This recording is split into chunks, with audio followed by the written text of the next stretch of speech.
Welcome to Sputnik, orbiting the world with me, George Galloway. And me, Gayatri. It would be true to say that the working class has changed, but false to say it had disappeared. Changes like automation, atomization and insecurity have been used by some to deny the very existence of class in the modern world, and that class-based politics belongs in the end of history. This is one of many themes playing out in the epic battle to overthrow Jeremy Corbyn as Labour leader.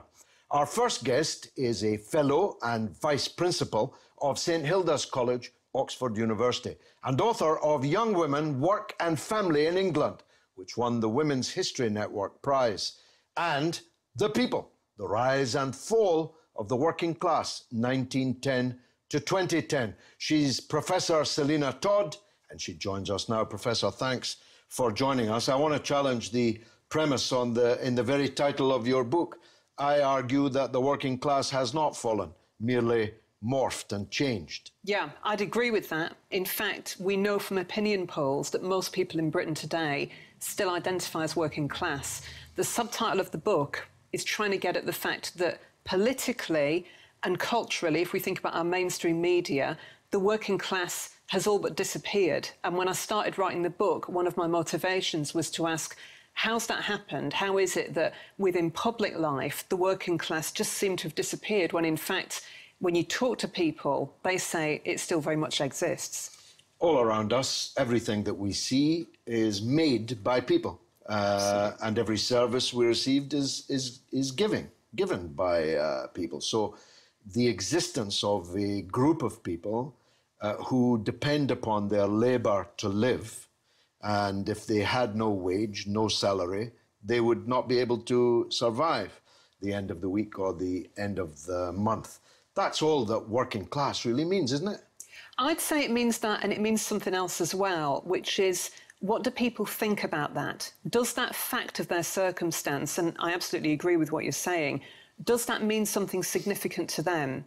What struck me when I started my research for the book around 2009, 2010 was that the economic crash had happened, and quite a lot of politicians have been saying for a while, on the left as well as the right, we live in a class society now. What people said to me was, you know, my standard of living might look middle class, but actually I feel insecure. I'm not sure how I'm going to pay my mortgage. I'm certainly not sure how my kids are going to get a house. Are they going to have a job to go to when they leave school?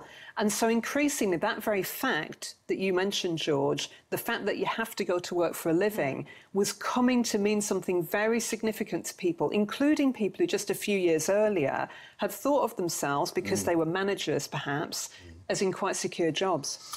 Actually, statistics this week showed that Britain today is one of the most unequal societies in the Western world.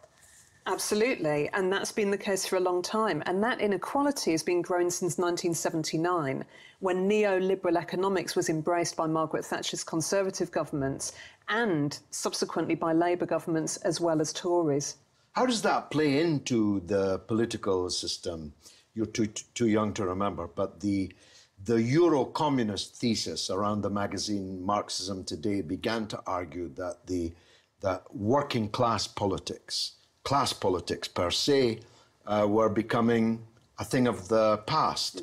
This was picked up by Social Democrats in the leadership of the Labour Party at the time, Neil Kinnock and others, and used to generate a completely different kind of politics, which became actually Blairism.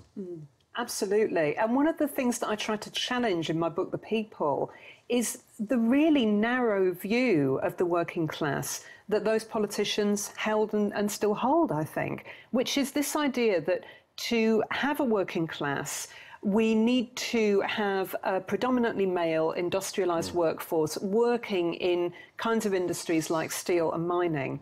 Actually, going back to what you said earlier, to have a working class doesn't mean any of that. One of the things that I make the point about in the book is the fact that until the 1940s, the single largest group of working people in Britain were women, domestic servants. So when we hear today, well, there's no working class because most people work in service industries, many people are working in non-unionised sectors, I say, well, you know what? It was like that before 1940.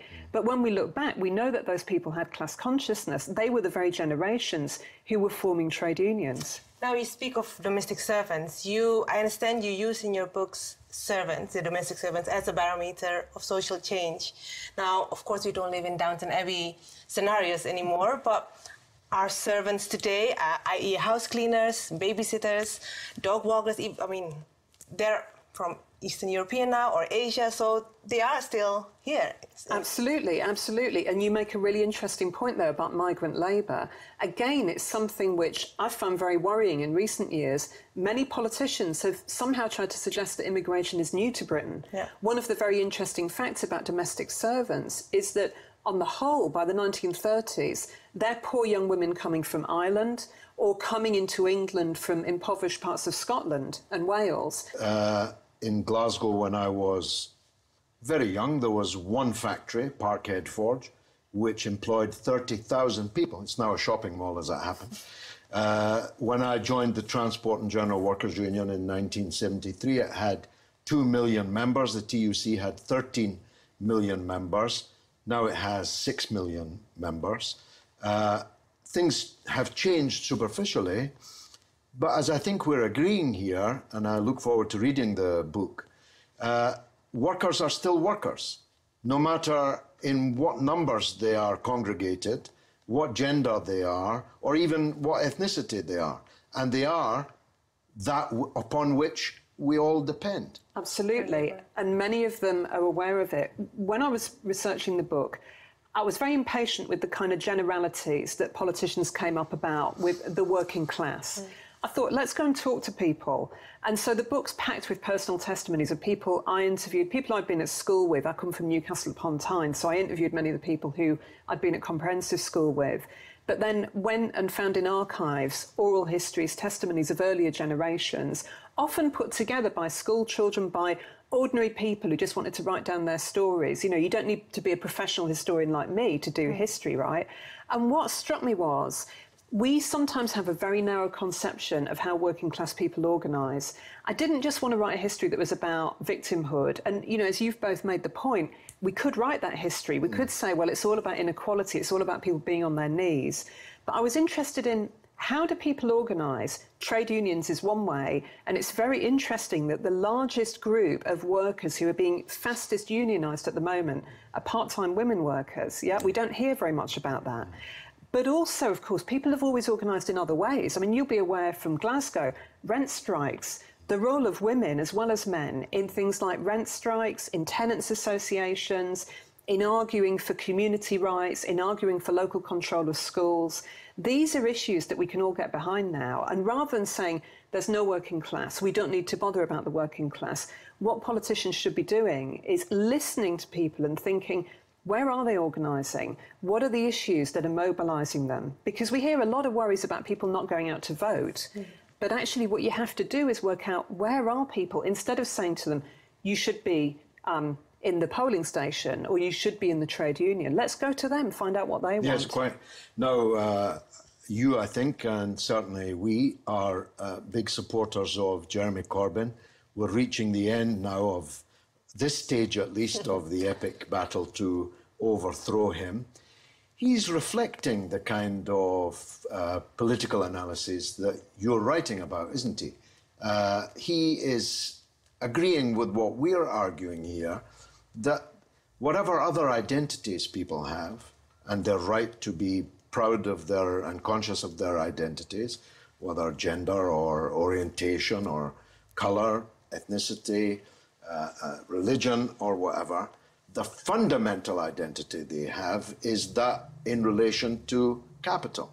Are they workers who can live without work or are they people who depend on work to live? That's the Corbyn agenda, really, isn't it? Yeah, I think it is, and I'm very excited about it. I saw him speak at an early stage of his leadership campaign last year. One of the things that really impressed me, actually, was that he made exactly the point that you're making, which is people can have multiple identities, but when we talk about class, we're talking fundamentally about a relationship, not an identity. And he said, actually, so what we do is we have to think about how do we reshape these kinds of economic relationships so that we can start talking about equality. I was really excited about that because something I'm researching at the moment, something I got very exercised about researching the people, is this idea people harp on about social mobility. How do we get the few talented ones to rise through? It struck me we'd had generations of Labour leaders who that was about all they were willing to talk about in terms of social justice. And here's a guy who's talking about something different. I've actually become more excited over the last year. I don't buy this idea that he's not doing well. Labour have had a lot of electoral successes, but also I've become increasingly aware of the team around him. And this is not any kind of personality cult. He's brought people through, and whatever Blair and Brown did for the good, they were not people who liked having a generation of leaders coming up. You had to be a disciple with them. And so there's a leadership vacuum in a whole generation of the Labour Parliamentary Party. Well, they were Fabians in white coats doling out things to the working class. Corbyn's trying to organise and arouse the working class to come together, to rally together, to change their own lives. And they do, and right? they are in their hundreds of thousands. Absolutely, absolutely. And I think it's a real testament to what's been going on, that when you go to the kinds of rallies that they're holding, you're seeing young and old, men and women, people coming out of all kinds of different backgrounds. And that really excites me. I think that there's a movement out there that he's tapping into. And when people say, as they do, we're going back to the early 1980s, the Labour Party's going to split, there are going to be massive election victories for the Conservatives, Labour's going to be lost for a generation. I said to them, this is nothing like the early 1980s. What this reminds me of is 1945 and 1974, the only years that Labour went into general elections with anything like a radical manifesto, both times of great economic and global crisis, and both times Labour won. In a global crisis, you can only win if you present a radical alternative. Professor, you've been a joy, and I look forward to reading the book. Thank you. Thanks for coming on board the Sputnik. Coming up next, is British democracy the best money can buy? Stay tuned. Welcome back to Sputnik. The rise of lobbyists and the increasing supremacy of money in politics has killed democracy in the United States, as we can see in real time right now. Less noticed is that the same thing is happening in Britain. One man who has noticed is author of Parliament Ltd, Martin Williams, an investigative journalist of note, who joins us now. Martin, thanks. Tell us what you mean by Parliament Ltd.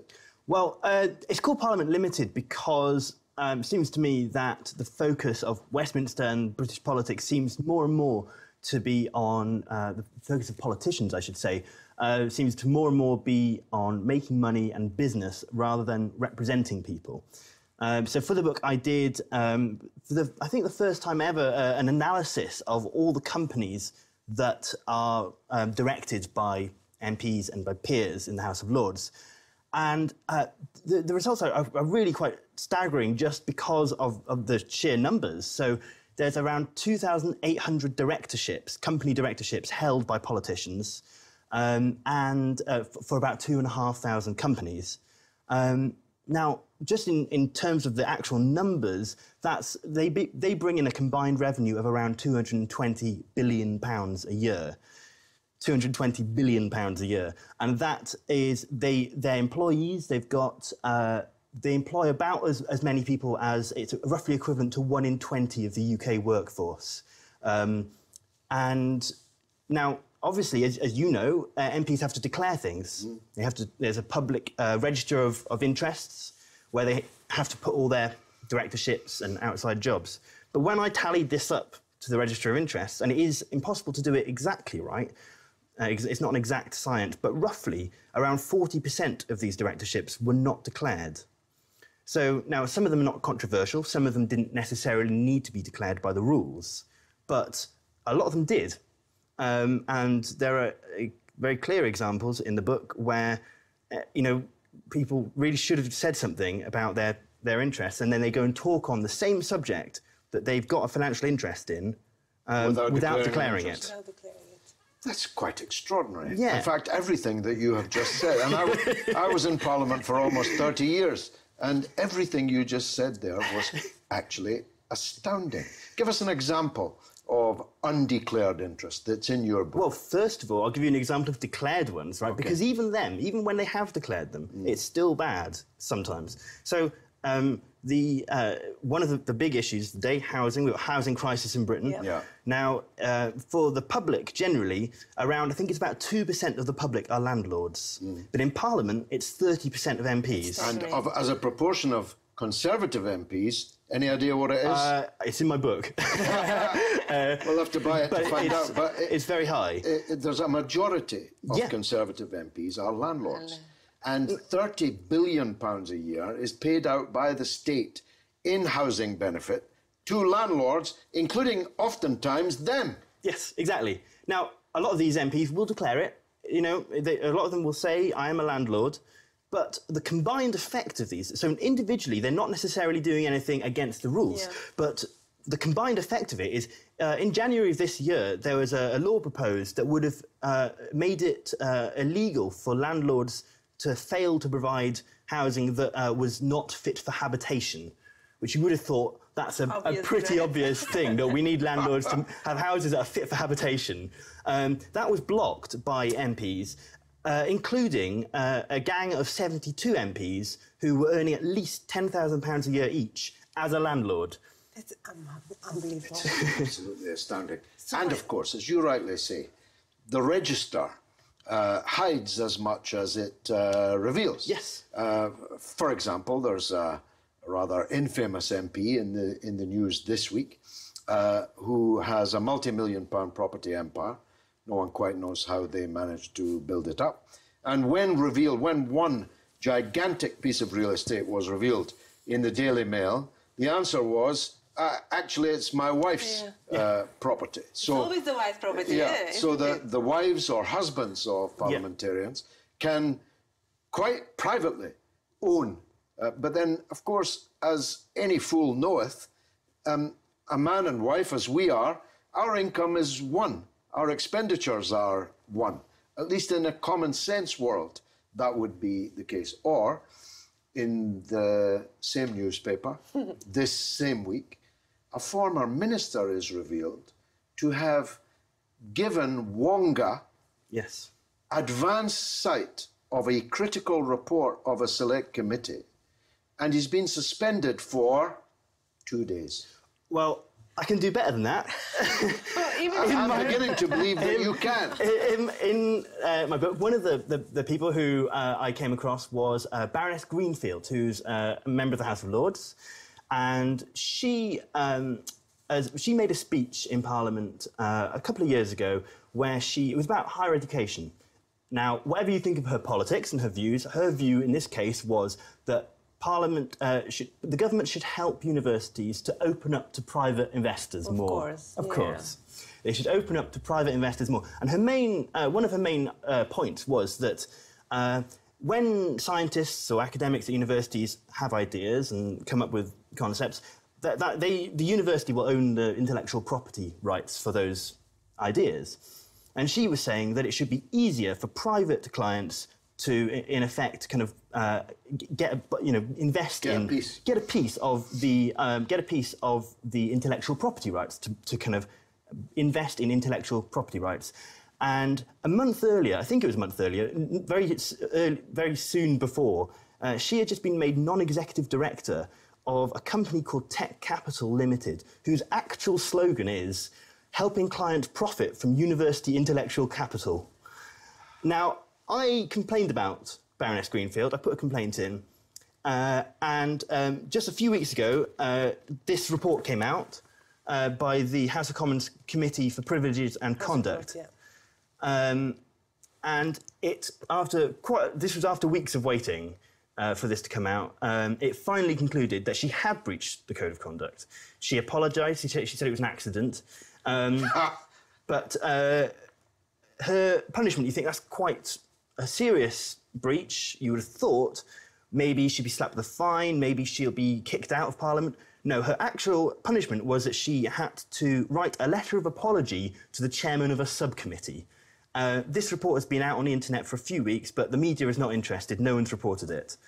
Once you're in the Lords, you're in it for the rest of your life. And most of the people don't know. And there are thousands of them. So, I mean, I've never heard of Baroness Brownfield or Greenfield. Baron is not. I've never heard of her, and therefore my interest in what she's doing is less. But they're all members of the British Parliament. Yes. An even bigger problem than individual malfeasance from parliamentarians is and I saw this happen. It was not the case before I entered Parliament 30 years ago, but it very definitely is now. Big money, lobbyists swarming all over the place, often given a pass to swarm even where the public cannot go in the building by members of Parliament, lobbying for the revolving door between public life and private business, lobbying for the privatisation of various services that the country used to provide. Mm-hmm.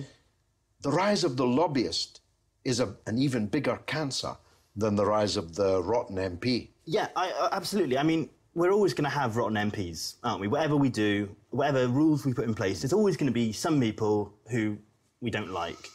There's always, whether it's... I mean, I should point out that a lot of the MPs, including Baroness Greenfield, are not corrupt. They've not done anything illegal, but it's stuff that we look at it and we go, we don't like that. There's always going to be people like that. Yeah. There's always going to be people like that.